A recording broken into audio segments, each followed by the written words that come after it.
Good morning বন্ধুরা।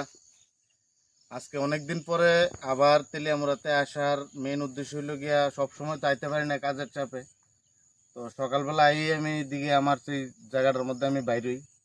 সকালবেলা ঘুমের পিঠতে সেটা আমি বিভিন্ন জায়গা থেকে এই যে এইদিকে দেখতেছি, এইদিকে প্রচণ্ড পরিমাণে এই যে ধান ক্ষেত, প্রচুর প্রত্যেক বছর মানে 3টা ফসল হইতো। ওখানে যে কোনো ওয়েদারের কারণে 3টা ফসল করতে পারে না, 2টা ফসল হয়, কিন্তু খুব ভালো। আমরা সবসময় এখানে ছোটবেলার থেকে আইয়া খেলাধুলা করতাম। খুব মানে একটা পিসফুল জায়গা, প্লাস একটা শান্তির জায়গা। আমি ভারতবর্ষের যে কোনো জায়গাতে থাকি, ত্রিপুরার যে কোনো জায়গাতে থাকি, তো এই জায়গার কোনো তুলনা হয় না।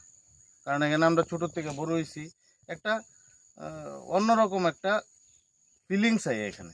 আয়েন এদিকে, এই যে এদিকে রাস্তা প্রচুর মানে ভালো, খুব ভালো, এর কোনো তুলনাই হয় না, সত্যি কথা কথা।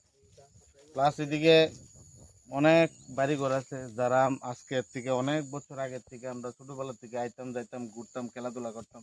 তার সঙ্গে আমরা খেলা হইতো, আমরা সঙ্গে তার খেলা হইতো। মানে এটা একটা অন্যরকম একটা ইয়ে আর কি।